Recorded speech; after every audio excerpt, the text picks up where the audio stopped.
Terima kasih Ajaib Investasi karena sudah mendukung video ini. Pada video terakhirku yang berjudul 7 habits yang mengubah hidupku, salah satu habits yang aku sebutkan sebenarnya bukan habits yang sudah terbentuk dalam hidupku, tapi habits yang ingin aku bentuk. Habits itu adalah habits berlari. Video itu aku upload bulan Juli, dan pada bulan yang sama aku mencoba untuk membangun habits untuk berlari. Sekarang udah sekitar 4 bulan kemudian, yang dulunya berlari itu adalah sesuatu yang tidak aku sukai, yang perlu kupaksa diriku untuk berdiri. Sekarang itu jadi salah satu hal yang sangat aku suka dan aku tunggu-tunggu setiap harinya. Pada video kali ini kita akan belajar bagaimana caranya membangun suatu habits baru dan juga bagaimana caranya supaya konsisten dengan itu. Ada ribuan tips di luar sana, tapi untuk video kali ini aku akan berikan tips yang menurutku sangat-sangat relevan dengan perjuanganku saat membangun habits, mau lari, mau baca buku, atau apapun itu. Aku udah perhatikan pola-polanya dan aku susun kembali menjadi practical dan principle tips seperti ini.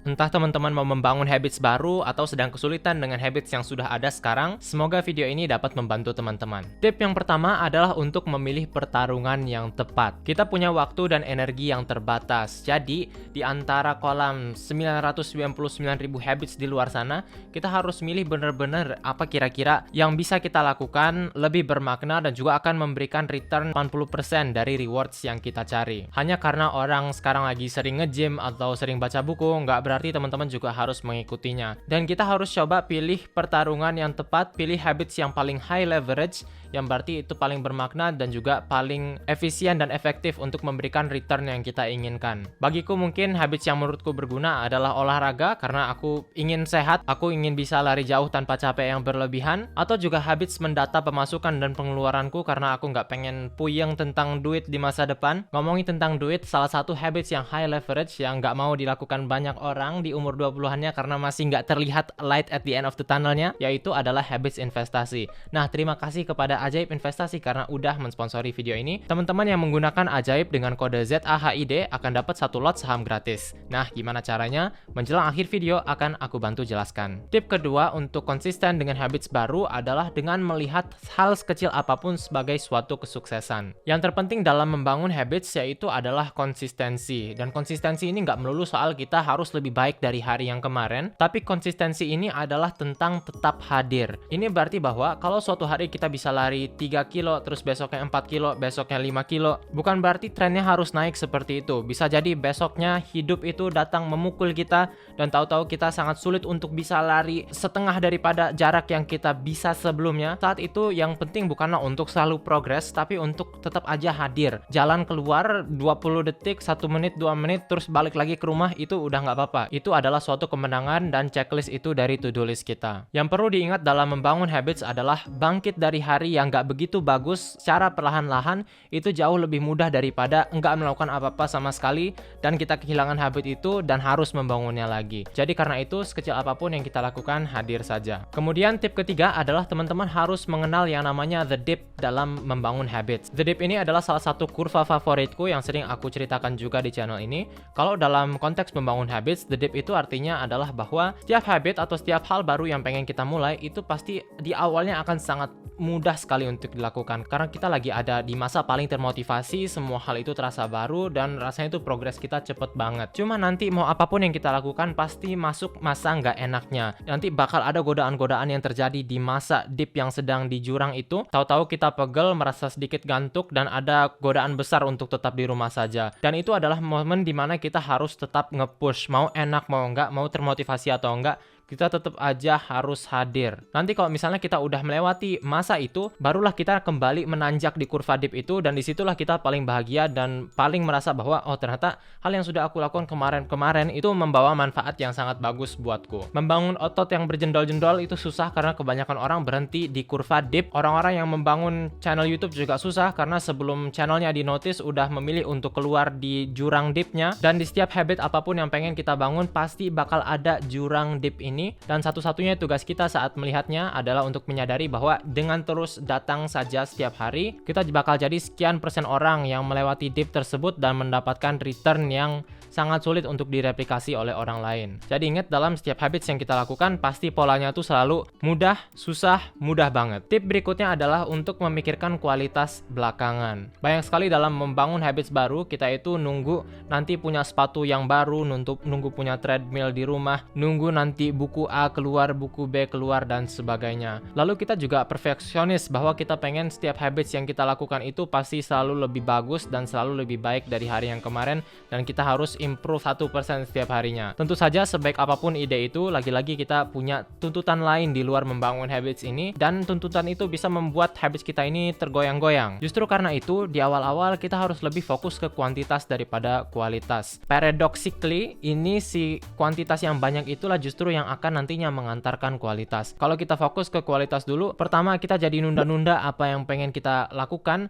terus yang kedua itu pun nanti hasilnya belum tentu sesuai dengan bayangan kita, dan kalau nggak sesuai sama bayangan kita, nanti kita jadi nggak mau melakukannya lagi. Tapi kalau kita fokus ke kuantitas dulu, setiap repetisi yang kita lakukan kita bakal belajar hal baru, dan meskipun katanya kuantitas, ternyata karena kita sering melakukannya, kualitas kita ikut baik, dan itulah yang membantu kita menjaga motivasi. Dan seperti yang teman-teman ketahui, dalam membangun habits, sukses-sukses kecil inilah yang membangun motivasi, dan motivasi itu yang membangun sukses. Nah, kadang-kadang kurva ini bisa muncul sendirinya, tapi kalau misalnya nggak bisa, itulah kita yang replikasi, dan kita replikasi itu dengan memperbanyak kuantitas di awal. Tip berikutnya adalah untuk memahami kondisi kita saat ini dan berhenti untuk membandingkan. Salah satu hal yang bisa menghancurkan kepercayaan diri seseorang dan keinginan seseorang untuk maju adalah rasa insecure bahwa dia udah melakukan macam-macam tapi belum juga bisa lebih dari si A, lebih dari si B, dan semacamnya. Ada yang merasa percaya diri karena sudah menyelesaikan 1 atau 2 buku, ternyata lihat tetangganya baca 15 buku dan dia merasa bahwa yang dia lakukan itu bukan apa-apa. Nah, karena dia merasa apa yang dilakukannya sia-sia, dia berhenti dan habits membaca itu tidak disambutnya lagi. Karena itu teman-teman memang harus membangun atau melatih rasa compassionate terhadap diri teman-teman sendiri. Contohnya di channelku ini, aku bisa membangun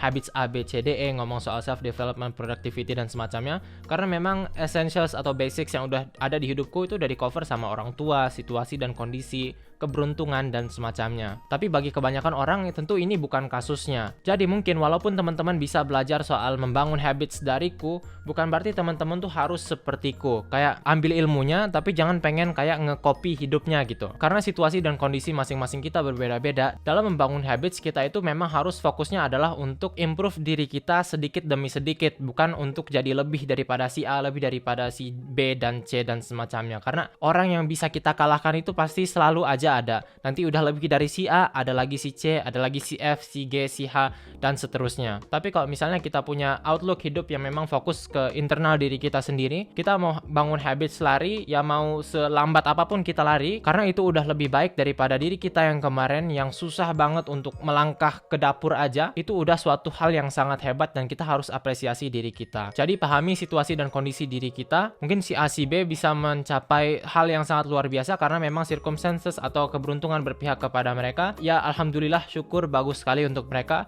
Tapi untuk diriku sendiri, aku cukup ikut bahagia dengan mereka. Kalau self-improve, aku self-improve karena diriku, bukan karena pengen jadi lebih daripada mereka. Tip berikutnya adalah untuk menggunakan aplikasi. Aplikasi ini bisa membuat membangun habits itu menjadi lebih menyenangkan, lebih interaktif, dan karena fitur-fitur yang dipunyanya, kita juga jadi bisa melihat gambaran lebih besar tentang progres kita. Contohnya kalau dalam berlari itu ada kayak aplikasi Nike Run Club atau Strava, dimana di situ kita akan dapat data lari, kecepatan, kemudian jarak larinya, dan semacamnya. Untuk belajar mungkin ada aplikasi kayak Forest, di mana kita bisa nanam pohon setiap sesi belajar, dan seiring berjalannya waktu di hutan kita yang awalnya cuma semak-semak, ternyata jadi banyak pohonnya. Kalau apa yang kita lakukan itu menyenangkan, pasti habits dan semacamnya akan mengurus dirinya sendiri. Karena itu manfaatkan HP kita untuk download aplikasi-aplikasi yang bisa membuat apa yang kita lakukan lebih menyenangkan. Ngomongin soal aplikasi, di awal video tadi aku sebutin tentang ajaib investasi. Bagi teman-teman yang mau membangun habits investasi, yang dimana kalau teman-teman umurnya belasan atau 20-an itu adalah masa yang tepat dimana investasi ini bekerja dengan compound interest, yang dimana semakin cepat kita memulainya maka semakin baik dan semakin besar return yang bisa kita dapatkan sepanjang waktu.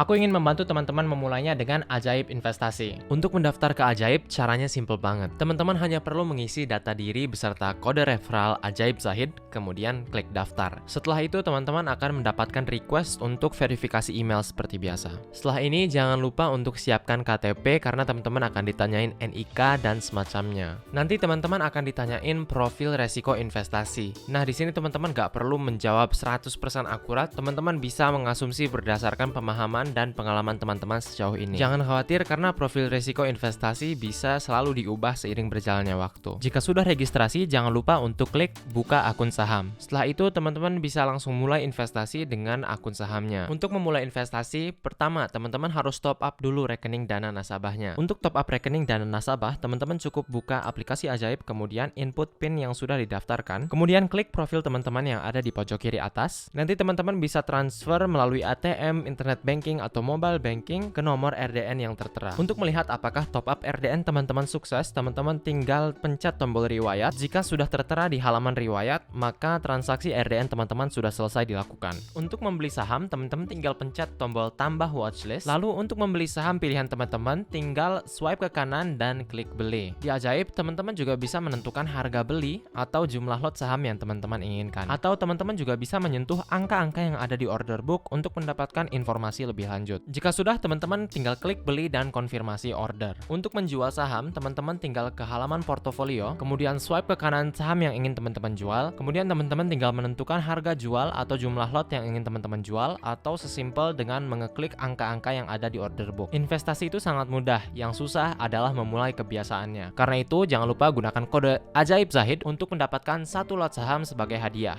Terima kasih Ajaib Investasi karena sudah mendukung video ini. Baiklah teman-teman, call to action untuk video ini adalah pikirkan satu habit yang pengen teman-teman bangun tapi terasa susah. Nah, tanyain diri teman-teman, kalau misalnya habit yang aku bangun ini mudah, kelihatannya itu seperti apa? Mungkin push up 2 kali, 3 kali, atau apapun itu, terserah teman-teman. Tentukan habit itu dan mulai dari bentuk yang mudah tadi. Terima kasih teman-teman dan sampai jumpa pada video berikutnya.